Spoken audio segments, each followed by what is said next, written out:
안녕하세요. 건강 365 아나운서 추인경입니다. 자궁 내막증은 자궁 안에 있어야 하는 조직이 자궁이 아닌 곳에 자리하는 여성 질환입니다. 월경 전후로 나타나는 심한 통증으로도 의심할 수 있고요. 병이 진행될수록 월경 시기와 상관없이 지속적으로 통증을 느낄 수도 있습니다. 재발률도 높은 것으로 알려져 있고요. 난임의 위험으로도 이어질 수 있어서 정기검진은 물론 증상에 민감할 필요가 있는데요. 예방과 함께 조기 발견을 위한 검사, 또 치료와 관리까지 잠시 후에 알아봅니다. 그리고 오늘 약이 되는 약 이야기에서는 불면증에 쓰이는 약재들을 살펴보겠습니다. 건강 365 살아보네 Come Together 듣고 시작하겠습니다. KBS 라디오 건강 365 함께하고 계십니다. 생리통이 심해서 검사를 받았을 때 자궁 내막증 진단을 받을 수 있습니다. 생리통 모두가 자궁 내막증은 아니지만 증상일 수 있다는 건데요. 자궁 내막증은 어떤 상태인 걸까요? 가임기 여성들에게 나타날 수 있는 자궁 내막증은 난임의 원인일 수도 있기 때문에 잘 살펴야 한다는 지적입니다. 경희대병원 산부인과 황우연 교수에게 도움 말씀 듣겠습니다. 교수님 안녕하세요. 네, 안녕하세요. 네. 경희대병원 산부인과 조교수 황우연입니다. 네. 자궁 내막증이 흔한 질환일까요? 젊은 여성들에게 많은 걸로 알고 있는데요. 네, 자궁 내막증은 생각보다 흔한 질환입니다. 네. 특히 20대에서 40대 가임기 여성에게서 자주 발견이 됩니다. 정확한 유병률은 이제 조사 방식에 따라 다르겠지만 네. 산부인과에서 진료를 받는 여성 중 약 10명 중에서 1명꼴로 자궁 내막증을 가지고 있다고 알려져 있습니다. 네. 일단 20대에서 40대 가임기 여성들에게서 자주 발견된다고 하셨는데 자궁 내막증이 어떤 상태인지도 궁금합니다. 좀 설명해 주세요.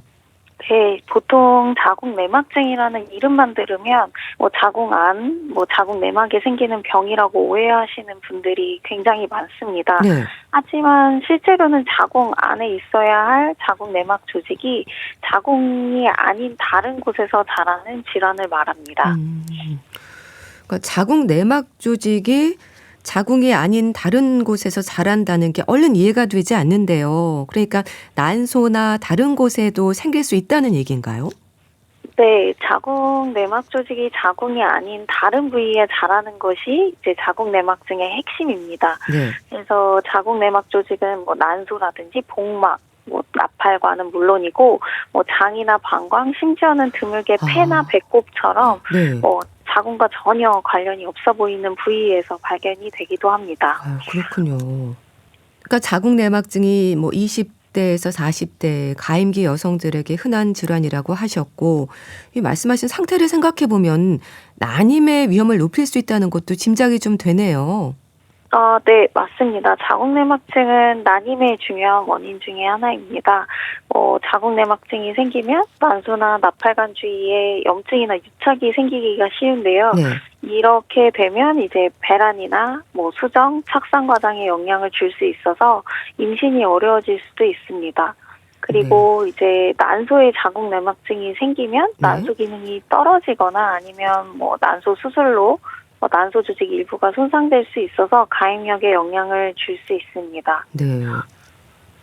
그러면 자궁 내막증의 원인은 뭔가요?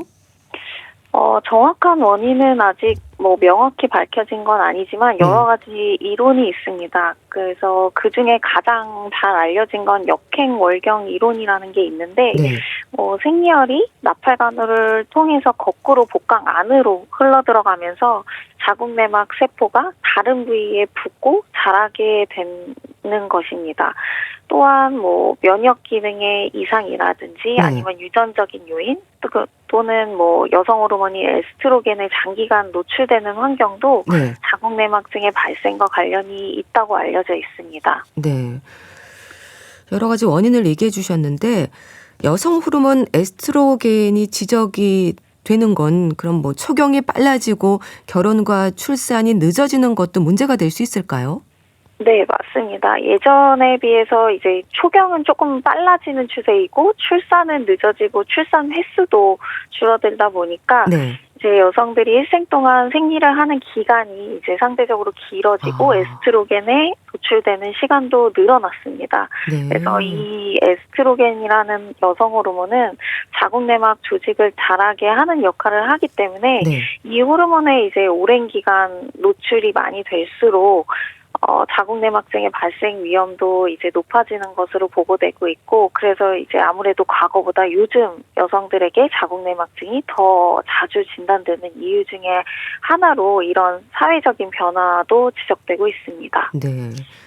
이게 생리통으로 검사를 했다가 자궁 내막증을 알게 되는 경우가 많다면서요. 좀 증상이 다양한가요?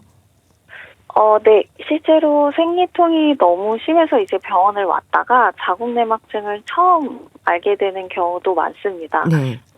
자궁내막증의 증상은 이제 사람마다 정말 이렇게 다양하게 나타나는데, 대표적으로 심한 생리통 또는 성관계 시의 통증, 네. 배변 시의 통증, 그리고 골반통이 반복되는 경우도 있습니다. 네. 또 이제 증상이 뚜렷하지 않다가 난임 때문에 검사를 하면서 발견되는 경우도 적지 않고, 네. 또는 증상이 하나도 없었는데 병이 상당히 진행되어서 오는 경우도 있습니다. 그래서 이제 증상만으로 자궁내막증을 판단하기는 쉽지 않은 면도 있습니다. 네. 그래서 생리통이 점점 심해지거나 평소와 다른 통증이 반복된다면 꼭 산부인과 진료를 받아보시는 게 좋겠습니다. 네. 근데 미혼인 경우에는 이제 산부인과 검진에 무심한 경우도 많잖아요. 증상이 그렇게 있을 때뿐 아니라 증상이 나타나기 전에도 좀 자궁 건강을 위한 검진이 필요하지 않을까 싶은데 어떨까요? 네, 아직 결혼을 하지 않았거나 특별한 증상이 없으면 보통 산부인과가 가기 싫은 과 중에 하나이기 때문에 보통 잘 안 가게 되는데, 네. 기본적인 검진은 꼭 필요합니다. 그러니까 특히 생리량이 갑자기 많아지거나 네. 주기적인 통증이 조금 심해지는 경우도 있을 수 있겠고, 또는 가족력이 있는 경우에는 더더욱 그렇겠습니다. 그래서 이제 자궁내막증 같은 경우에는 초음파나 네. 혈액 검사 같은 간단한 검진만으로도 자궁이나 난소에 이상이 있는지 미리 확인을 할 수 있기 때문에 네. 건강할 때부터 산부인과를 찾는 습관이 무엇보다 중요하고, 특히나 자궁내막증처럼 조기에 발견될수록 치료가 쉬운 질환은 정기검진이 예방의 시작이라고 말씀드릴 수 있겠습니다. 네. 좀 생리통이 심하다거나 이상 증상이 있거나 가족력이 있거나 하는 분들은 검진을 좀 더 열심히 챙기셔야겠네요. 네. 근데 자궁 내막증이 또 어디에 생기느냐에 따라서 이렇게 난임의 위험을 높일 수 있다고 하셨는데, 그럼 자연 임신이 어려워질 수 있다는 의미일까요? 네, 자궁내막증이 난소나 나팔관 또는 나팔관 주변의 복강 내에 이렇게 생기게 되면 네. 이제 난자와 정자가 만나서 수정이 일어나는 그런 과정이라든지, 아니면 이 만들어진 수정란이 자궁으로 이동해서 착상하는 과정 등에 영향을 다 미칠 수 있기 때문에 네. 자연 임신이 어려워질 수도 있습니다. 음. 특히나 난소에 혹처럼 생긴 그런 자궁 내막종이 네. 생기게 되면 난소 기능이 또 떨어지기 때문에 이렇게 자궁 내막증은 생긴 어떤 위치라든지 네. 병의 정도에 따라서 임신의 가능성이 조금 달라지게 됩니다. 그러니까 증상이 없는 경우도 많다고 하셔서, 그래서 결혼 후에 임신을 계획했던 분들이 임신이 안 될 때 검진을 받기도 하고, 그래서 또 자궁 내막증이 있다는 게 발견되기도 하겠어요. 네, 실제로 이제 결혼 후에 6개월에서 1년 이상 임신 시도를 했는데 임신이 되지 않아서 난임 검사를 받다가 네. 자궁내막증을 처음 알게 되는 경우도 많습니다. 그리고 이제 말씀드렸다시피 자궁내막증은 증상이 뚜렷하지 않거나 네. 평소에 모르고 지내다가 임신이 잘 되지 않을 때 그 원인을 찾는 과정에서 우연히 발견되는 경우도 적지 않습니다. 그래서 임신을 계획 중인 분들은 미리 산부인과를 방문해서 난소나 자궁 상태를 확인하는 것도 도움이 되겠습니다. 네. 자, 그럼 자궁 내막증이 의심이 될 때 검사는 어떤 검사를 하게 되나요? 보통은 이제 초음파로 대부분 검진이 이렇게 쉽게 진단이 되기는 하는데 네. 뭐 조금 더 필요에 따라서 명확하지 않을 때는 MRI 검사를 하기도 합니다. 그래서 MRI 같은 경우에는 자궁내막증이 복잡하게 이렇게 퍼져 있거나 직장이나 방광 같은 깊은 부위에 침범을 이렇게 하는 경우도 있는데 네. 그런 경우에는 더 정확하게 확인하기 위해서 사용하는 방법이고 아까 말씀드렸다시피 일반적인 자궁내막증은 보통은 이제 난소에 가장 많이 생기기 때문에 네. 질초음파와 검사만으로는 만으로도 대부분 진단이 가능하고 또 추가적으로 CA125라고 하는 혈액 검사가 있습니다. 네. 그런 혈액 검사를 통해서 진단이 되기도 하고 조금 진단이 조금 어려운 경우에서는 뭐 복강경 검사를 드물게 해서 이제 네. 직접 확인을 하기도 합니다. 네. 그런데요, 가임기 여성들을 대상으로 하는 검사는 지원되지 않나요? 필수 가임력 검사라는 게 있던데 이게 뭔가요? 아, 네, 뭐 일부 최근에는 이제 일부 지자체나 뭐 기관에서 뭐 가임기 여성들의 생식 건강을 미리 점검하기 위한 필수 가임력 검사를 시행하고 네. 있습니다. 그래서 보통 난소 기능을 보는 호르몬 검사, 저희가 이제 보통 난소 나이라고 하는데 그런 네. AMH 검사나 질초음파 검사가 포함되어 있어서 이를 통해서 난소나 자궁의 상태를 조기에 확인할 수 있겠습니다. 네. 가임기 여성들은 필수 가임력 검사를 좀 챙기시면 좋겠네요. 근데 말씀하신 난소 기능 검사나 초음파 검사로 자궁 내막증을 조기 발견할 수 있는 건가요? 네, 특히 뭐 난소에 자궁 내막종이 생긴 경우에는 이렇게 초콜릿 낭종이라고 저희가 부르기도 하는데 네. 질초음파만으로도 이제 비교적 쉽게 발견이 될 수 있고 다만 이제 아까도 말씀드렸다시피 복막이라든지 장 사이처럼 깊은 곳에 조금 퍼져 있는 깊은 네. 자궁 내막증 같은 경우에는 초음파만으로는 조금 확인이 어렵기 때문에 네. 필요시에 뭐 혈액 검사나 MRI 또는 복강경 검사까지도 필요할 수 있고 어쨌든 제일 제가 강조하고 싶은 말은 증상이 있을 때 조기에 검사받는 것이 가장 중요합니다. 네. 자, 그렇게 검사를 하고 자궁 내막증이라는 진단을 받으면 그러면 수술을 해야 되는 건가요? 아, 뭐 꼭 그런 거는 아닙니다. 네. 뭐 자궁 내막증의 치료는 뭐 증상이라든지 병의 위치 그리고 뭐 난임이 있는지 없는지 또는 뭐 출산 계획 같은 환자의 어떤 계획에 따라 달라집니다. 네. 통증이 뭐 심하지 않고 아이를 당장 계획하고 있지 않다면 약물 치료부터 시작하는 경우도 많습니다. 그러니까 상태에 따라서 수술이 우선적으로 필요할 수도 있고 또 약물 치료부터 진행이 되기도 하는 거네요. 네, 맞습니다. 자궁 내막증은 모든 경우에 무조건 수술해야 되는 것은 아니고 네.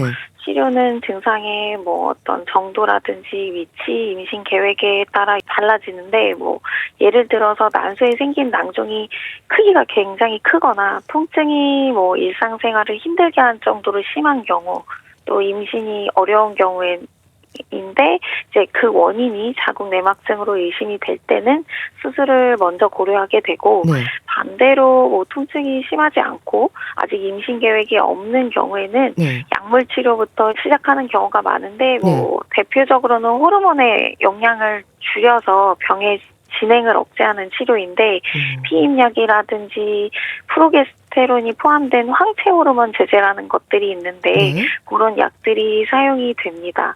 그래서 또 필요한 경우에는 생리를 아예 일시적으로 멈추게 하는 주사 치료가 있는데 그 예. GnRH 유사체라고 불리우는 이런 약물이 쓰이기도 하고 네.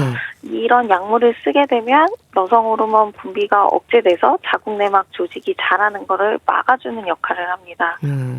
네. 그럼 일단 수술에 대해 좀 여쭤보겠습니다. 요즘 네. 로봇 수술이 많은 것 같은데요. 네네. 수술을 해야 하는 경우는 로봇 수술로 진행이 되나요? 아, 네, 뭐 요즘 자궁 내막증 수술에서도 로봇 수술이 많이 활용이 되고 있는데, 특히나 이제 자궁 내막증이 장이나 방광이나 그런 저희가 이제 장기에 이렇게 유착이 있는 경우에는 정교한 수술이 필요하게 됩니다. 네. 그래서 이럴 때는 로봇 수술이 시야 확보나 미세한 그런 조작에 복강경에 비해서는 조금 유리한 측면이 있기 때문에 네. 도움이 되기도 합니다. 네. 하지만 뭐 모든 자궁 내막증 수술에 로봇이 꼭 필요한 건 아니고 병의 위치라든지 수술의 어떤 복잡성 또 병원의 어떤 수술 장비나 환자의 선호도에 따라서 결정을 하게 되고 복강경 수술도 충분히 효과적이고 의료진의 어떤 경험이나 숙련도에 따라서 복강경과 로봇 모두 좋은 결과를 낼 수 있기 때문에 수술 방식은 환자의 어떤 개개인에 맞춰서 결정이 된다고 보시면 됩니다. 네. 앞서 호르몬 영향을 줄이는 항체 호르몬 요법에 대해 좀 말씀하셨는데 그럼 수술을 해도 호르몬 요법을 함께 진행을 하게 되는 건가요? 그 호르몬 요법이 좀 어떤 방법인지 자세히 좀 설명을 해 주세요. 네. 자궁 내막증은 한 번 수술했다고 끝나는 병이 아닙니다. 왜냐하면 이제 재발률이 비교적 높은 질환이기 때문에 수술 후에도 호르몬 치료를 함께 진행하는 경우가 많습니다. 네. 이제 호르몬 요법을 하는 이유는 이제 다시 재발을 억제하는데 호르몬 요법은 이제 여성 호르몬 특히 에스트로겐의 영향을 줄여서 자궁 내막 조직이 다시 자라지 않도록 막는 역할을 합니다. 네. 가장 많이 사용되는 건 경구피임약과 아까 말씀드린 황체 호르몬 제제 네. 또는 생리를 일시적으로 멈추게 하는 주사 치료를 쓰게 됩니다. 이러한 약들은 증상 조절뿐만 아니라 재발 예방에 효과적이고 네. 특히 난소 기능을 보존해야 되는 이런 젊은 여성들에게는 장기적인 관리 수단으로 활용이 돼서 네. 치료는 보통 6개월에서 2년 이상 꾸준히 사용하는 경우가 많고 네. 환자의 어떤 나이나 임신 계획, 병의 진행 정도에 따라서 어떤 약을 어느 정도 기간 동안 쓸지가 결정되게 됩니다. 네. 증상 조절과 좀 재발을 막기 위해서 호르몬 요법을 한다고 하셨는데요. 그런데 치료를 해도 좀 재발 위험이 높다고 들었습니다. 어떤가요? 네, 안타깝지만 사실입니다. 그 자궁 내막증 같은 경우에는 호르몬의 영향을 받는 질환이다 보니 치료 후에도 다시 증상이 생기거나 병이 재발하는 경우가 비교적 흔합니다. 특히 수술만 하고 이후에 추가적인 관리가 없거나 네. 에스트로겐에 계속 노출되는 환경이 유지될 경우에는 몇 년 안에 재발할 가능성이 높습니다. 그래서 자궁 내막증은 완치가 아니라 관리가 필요한 질환으로 생각을 해야 되겠네요. 네, 맞습니다. 자궁 내막증은 한 번만 치료하고 끝나는 병이라기보다 오랜 기간 동안에 걸쳐서 조절하고 관리해야 되는 만성 질환으로 이해하시는 것이 더 정확합니다. 증상이 심할 때는 약물 치료나 수술로 적극적인 으로 이제 조절을 하고 그 이후에는 재발을 막기 위해서 정기적으로 추적 관찰하고 필요 시에는 이제 호르몬을 유지하는 방식으로 관리를 하게 되고 특히나 젊은 여성들에게는 자궁과 난소의 기능을 최대한 보존하면서 병을 억제하는 방향이 중요하기 때문에 장기적인 관점에서 접근하는 것이 필요합니다. 네. 이 자궁 내막증이 난임의 위험뿐 아니라 여성의 생식기 건강과 관련해서도 중요하지 않을까 싶은데요. 앞서 검진 강조하셨습니다. 이런 검진뿐 아니라 또 심한 생리통과 골반통을 비롯해서 지속되는 증상이 자궁 내막증의 위험 신호일 수 있다면 증상에 대한 정도의 차이라든지 특징적인 부분을 좀 알면 도움이 될 것 같은데요. 좀 알려주세요. 네. 사실 자궁 내막증의 증상은 일반적인 생리통과 겹치는 부분이 있기 때문에 구분하기가 쉽지는 않습니다. 네. 그래서 아까도 말씀드렸다시피 그냥 생리통이라고 생각하고 오랫동안 참고 지내다가 병이 많이 진행된 뒤에야 진단되는 경우가 많기 때문에 네. 구분을 조금 하긴 어렵지만 몇 가지 특징적인 증상이 있기는 합니다. 예를 들어 생리 시작 며칠 전부터 통증이 시작이 된다거나 네. 생리 외에 골반 통증이 지속되는 경우, 진통제를 먹었는데도 통증이 잘 조절되지 않는 경우에는 단순한 생리통과는 다르게 봐야 되고 네. 또 자궁 내막증이 장이나 방광이나 복막 같은 곳에 따로 이제 생긴 경우에는 배변 시의 통증, 성관계 시의 통증이 나타날 수 있는데 네. 이런 증상은 자궁 내막증의 위험 신호가 될 수 있겠습니다. 네, 알겠습니다. 자궁 내막증에 대해서 자세히 알아봤는데요. 경희대병원 산부인과 황우연 교수와 함께했습니다. 말씀 감사합니다. 네, 감사합니다.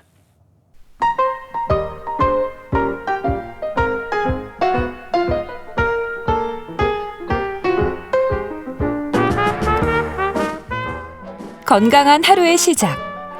KBS 라디오 건강 365.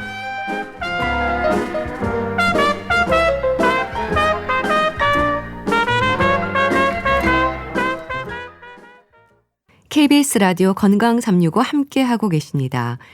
약이 되는 약 이야기, 약에 대한 정보를 드립니다.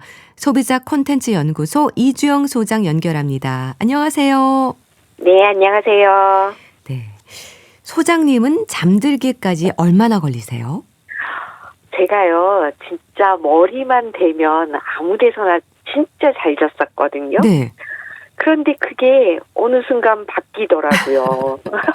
잠을 못 드는 날도 생기고, 진짜 약이 필요한가? 이렇게 고민이 되는 순간들이 와서, 와, 주변에 잠 못 드는 사람들이 이래서 힘들다고 하는구나를 느낀 적이 요즘은 꽤나 많이 있습니다. 그렇죠. 그런 분들 많으신 것 같은데, 그러니까 흔히 말하는 네. 불면증으로 고생하는 분들 많으시죠? 네, 제가 친구 6명하고 여행을 간 적이 있는데, 네. 저까지 6명 중에 4명이 이 잠을 잘 못 들더라고요. 아이고. 그러니까, 이렇게나 많았나? 네. 그랬는데, 사실 불면증은 굉장히 흔한 문제여서요. 이렇게 통계적으로 한국인 100명 중에 15에서 20명 정도가 고생하고 있다고 합니다. 그러니까 10명이 모이면 한 2명 정도는 잠자는데 약간 문제가 있다. 이렇게 보시면 되는데요. 근데 어쩌다 한 번 못 잘 수는 있잖아요. 근데 그걸 불면증이라고 하지는 않고요. 적어도 한 달 이상 잠들기 어렵거나 잠이 들더라도 자주 깨는 일이 일주일에 3번 이상 나타나고 이것 때문에 낮 동안에 피곤함을 호소하거나 다른 사람이 보기에 이 수면 부족으로 인한 장애가 나타나는 경우를 불면증이라고 합니다. 네. 당연히 이제 스트레스 많이 받는 사람들은 단기적으로 생길 수 있고요. 네. 뭐 시험을 앞둔 학생들 같은 경우 얼마나 신경이 쓰이겠어요. 그렇죠. 그렇고 이런 문제가 좀 해결이 돼도 좀 불면증 증상이 좀 가는 지속되는 경우들이 종종 있습니다. 네, 그럼 스트레스 때문도 있지만요. 또 배뇨장애로도 그렇고 여러 질환들로도 숙면을 취하지 못하는 경우도 많지 않나요? 네, 이게 기관지 천식이라든지 류마티스 관절염 같은 질환이 있을 때도 불면 증상이 잘 생기고요. 네. 그리고 또 이 불면은 갱년기의 대표적인 증상이기도 합니다. 그리고 또 복용하는 약 때문에 예를 들면 뭐 감기약 때문에도 이 숙면을 못 취했다, 불면이 생겼다 이런 예들도 있고요. 네. 그런 경우에는 근데 약을 중단하기보다는 좀 약 때문에 혹시 내가 잠을 못 잔 거 아니냐라고 한번 꼭 물어보셨으면 좋겠고 그 외에도 뭐 코를 골아서 숙면을 못 취한다든지 수면 무호흡증, 뭐 하지불안 증후군 같은 이 수면 장애와 불면증이 연관되어 있는 질환들도 있습니다. 그러니까 여러 원인으로 불면이 올 수 있는 건데요. 근데 불면 증상이 있다고 해도 약을 드시는 게 우선은 아닌 거죠. 네, 좀 잠을 못 잤다고 해서 벌써 약부터 찾으시면 안 되고요. 네. 불면증은 3가지 원칙에 따라 치료를 합니다. 첫 번째는 정확한 원인을 밝혀서 그 불면의 원인을 제거하는 것이 우선이고요.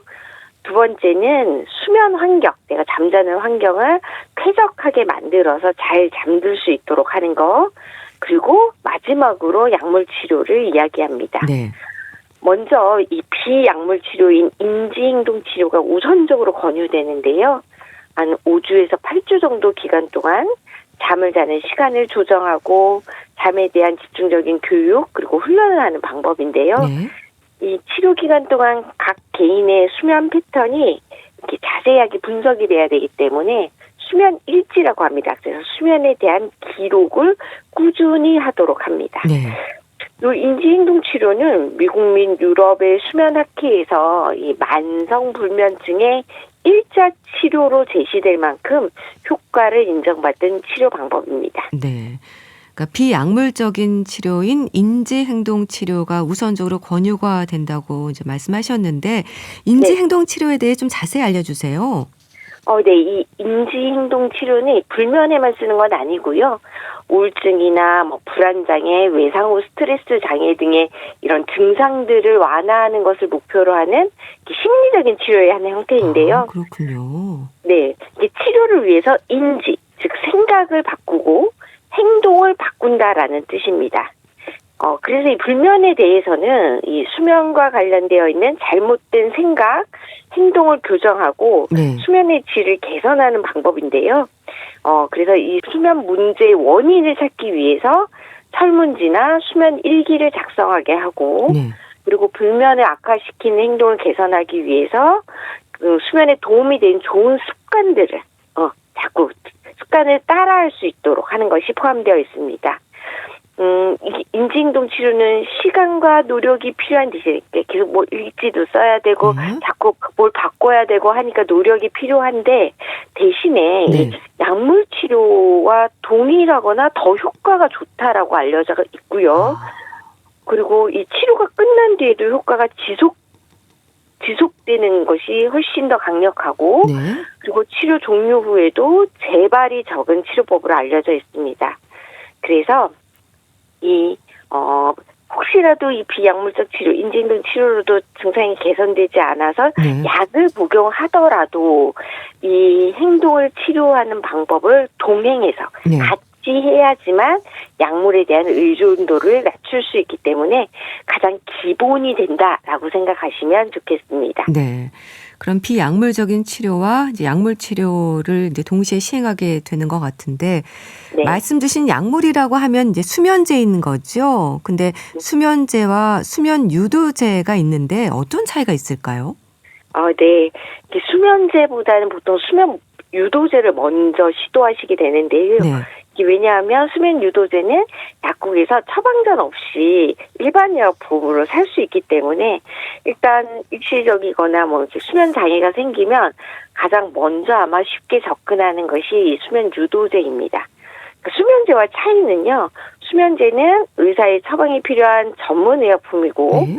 이 수면제라는 약물 자체가 보통 중추신경계 즉 뇌에 가바라는 수용체가 있는데 이 가바 수용체에 달라붙어서 흥분을 억제하는 작용으로 작동합니다. 네. 그러니까 당연히 이제 수면 유도 효과가 강력하고 확실한 것이 이 수면제인데요. 대신에 부작용도 좀 심할 수 있습니다. 네. 그래서 이 수면제들은 모두 향정신성 의약품으로 분류되어 있고요. 대표적인 약들이 이 조피뎀이나 벤조디아ze핀계의 약물이 있는데 네. 향정신성 의약품은 마약류로 포함이 되거든요. 즉 부작용이 있을 수 있기 때문에 굉장히 조심해서 중독 부작용이 생길 수 있기 때문에 조심해서 엄격하게 취급하고 관리해라라는 약으로 분류되어 있습니다. 네. 그러니까 접근하기가 쉽지는 않죠. 반면에 수면 유도제는 일반 의약품이고 작용 자체가 뇌의 히스타민 수용체에 달라붙어서 이렇게 각성을 억제하는 작용을 하고 졸린 효과를 가지고 있지만 네. 이 수면제 같은 중독성 같은 이 심각한 부작용은 없기 때문에 먼저 시도해 볼 수 있는 약물입니다. 네. 그럼 일반적으로 많은 분들이 얘기하는 수면제는 수면 유도제인 거네요. 그럼 그 성분이 뭔가요? 네, 수면 유도제를 보통 이제 수면제와 헷갈려서 이야기하시는데 일반적으로 내가 처방 없이 샀다라고 하면 수면 유도제라고 보시면 되고요. 수면 유도제의 주요 성분은 디펜히드라민이라는 성분과 독시라민이란 이 두 가지 성분의 제품이 판매되고 있습니다. 네. 근데 이 약제들은 모두 분류는 항히스타민제라는 약으로 분류가 되어 있는데요. 이 항히스타민제는 굉장히 쓰는 곳이 많은데 네. 감기약에도 들어가 있고 알레르기약, 멀미약 등의 이렇게 다양한 약이 포함된 성분입니다. 근데 이거는요, 항히스타민제를 구분하실 필요 없고 왜 우리가 약을 먹고 좀 졸린 경험들이 있으시죠? 네. 특히 감기약이라든지 뭐 멀미약은 진짜 졸리거든요. 네. 이런 약을 먹고 나서 졸린 부작용을 수면 유도제라는 효과로 강화해서 개발된 약이다. 즉 부작용으로 다시 약을 만든 게 있다라고 보시면 됩니다. 그 원리가 좀 궁금한데요. 좀 알려주세요. 네, 디페니드라민하고 독시라민은 이 작용 방식이 비슷한데요. 네. 모두 이제 뇌에 작용해서 이제 잠을 깨게 하는 히스타민이라는 물질이 잠을 깨게 하는데 얘를 억제해서 수면을 유도합니다.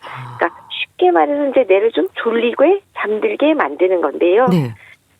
이게 작동하는데 시간이 조금 필요하기 때문에 이런 수면 유도제는 잠들기 30분에서 1시간 전에 복용해서 좀 잘 잠들 수 있도록 유도해주는 약물이다라고 할 수 있겠습니다. 네.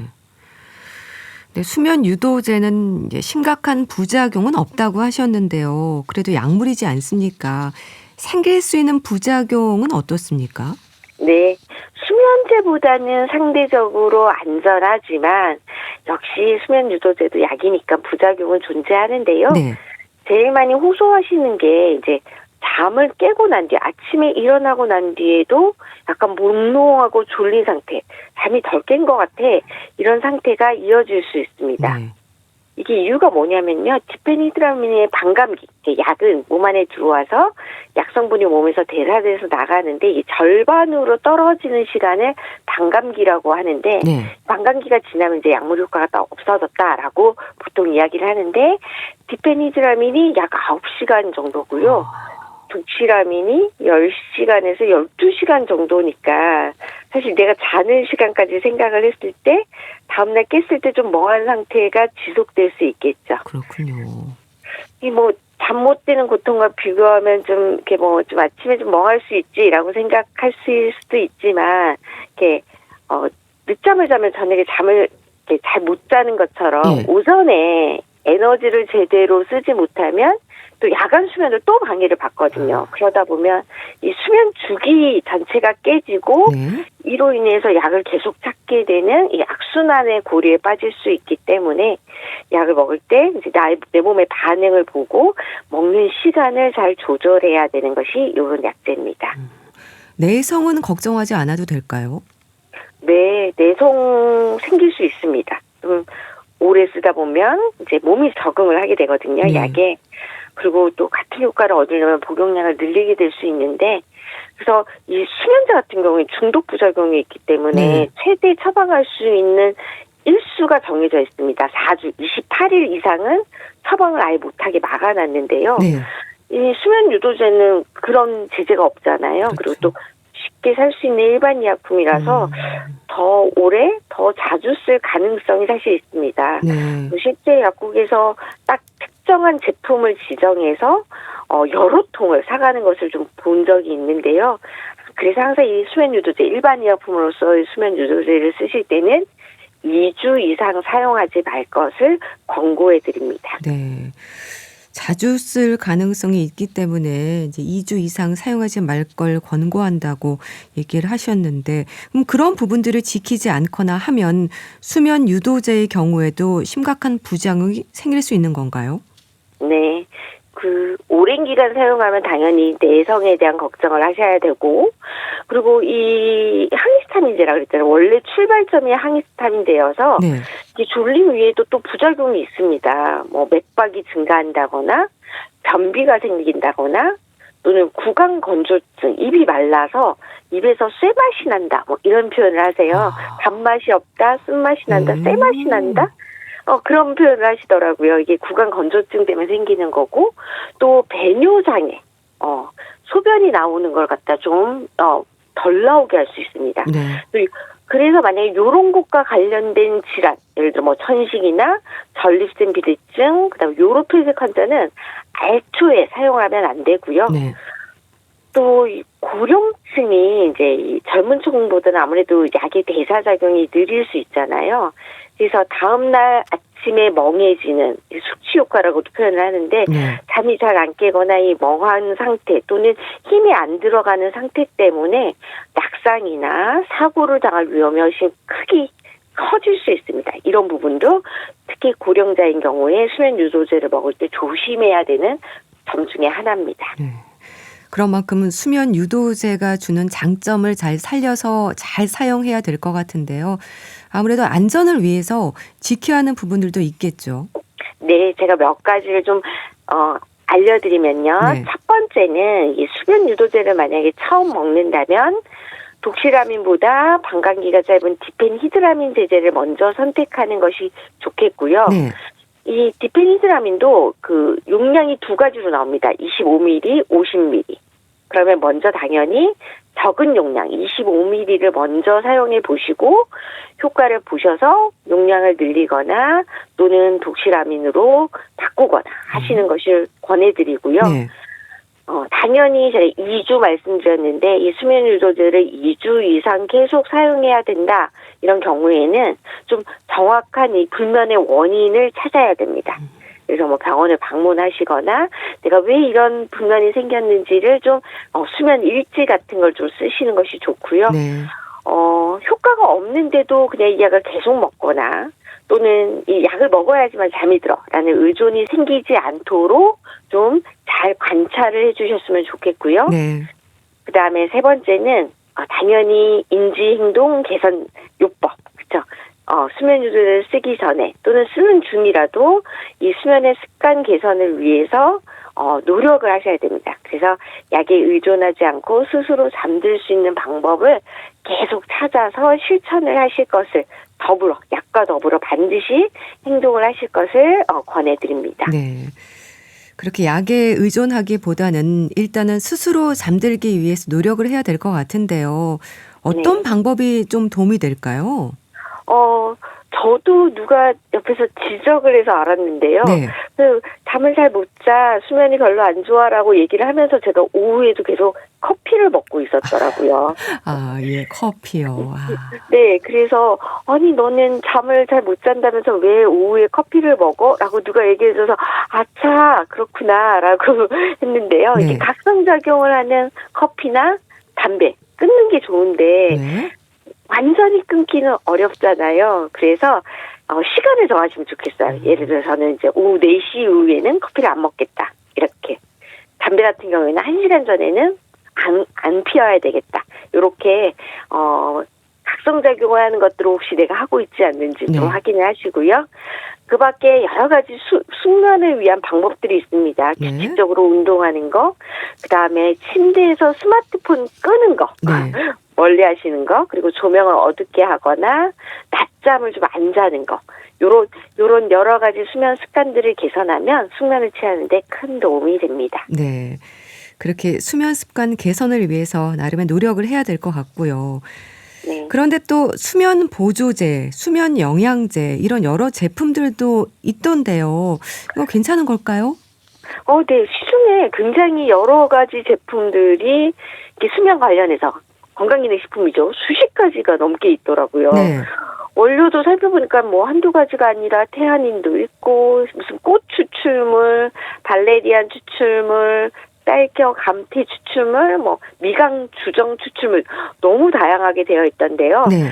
일부 원료는 뭐 수면의 질과 관련한 기능성을 인정받은 것도 있고 하던데 사실 이 수면 영양제로 수면 장애를 개선하거나 숙면 효과를 보기에는 좀 어렵지 않나라고 전문가들은 지적을 하는데요. 네. 이 영양제는 이제 수면제나 수면 유도제, 일명 약을 먹는 것이 너무 부담스럽거나 부작용이 걱정될 때 네. 이 약간의 도움을 기대할 수 있는 수준의 이제 건강기능식품이라는 것을 잊지 말고 잘 알고 사용해 보시면 좋겠습니다. 네. 그러니까 워낙 불면증으로 고생하는 분들이 많아서인지 또 멜라토닌, 특히 식물성 멜라토닌에 대한 관심도 높은 것 같습니다. 또 도움이 될까요? 네, 멜라토닌도 많이 유행하고 있는데요. 이게 사실 멜라토닌은 미국이나 유럽에서 그런 해외에서는 이게 건강기능식품이나 일반 의약품으로 지정돼서 쉽게 구매할 수 있는데 네. 국내에서는 이 멜라토닌이 전문 의약품으로 분류되어 있습니다. 그래서 의사의 처방이 필요한 약으로 되어 있는데 예. 이 약은 이제 향정신성 의약품이 아니면서 불면증에 사용되는데 적용증이 뭐냐면 55세 이상의 불면증 환자의 단기 치료에 사용하고 멜라토닌 부족으로 인한 불면증의 경우에만 효과가 있는 약입니다. 네.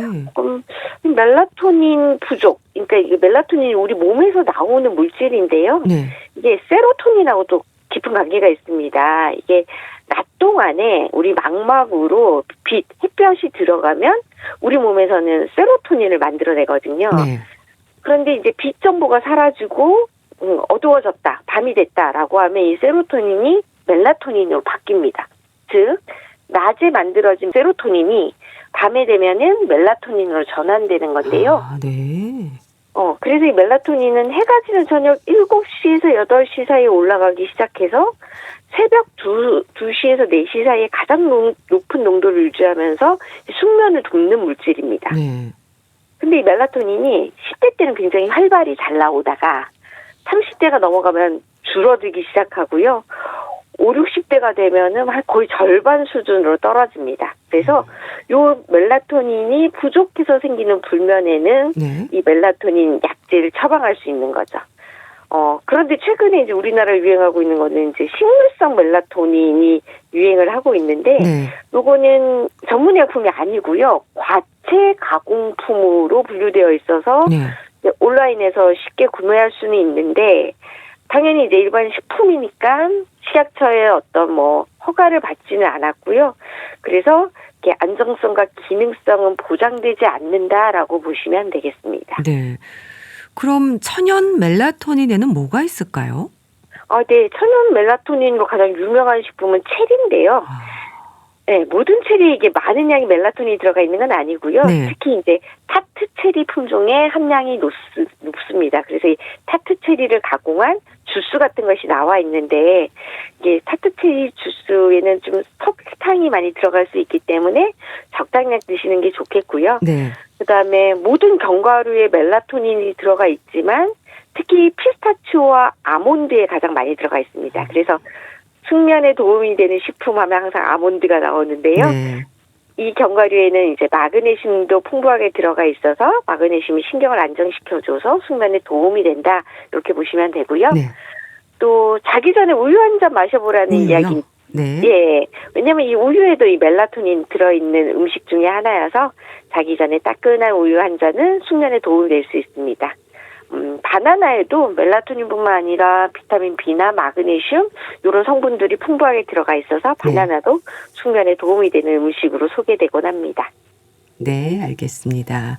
자, 약이 되는 약 이야기. 오늘은 수면 유도제와 관련해서 또 자세히 알아봤는데요. 소비자 콘텐츠 연구소 이주영 소장과 함께했습니다. 감사합니다. 네, 고맙습니다. 러브홀릭의 화분 보내드리면서 인사드릴게요. 건강365 아나운서 최인경이었습니다. 고맙습니다.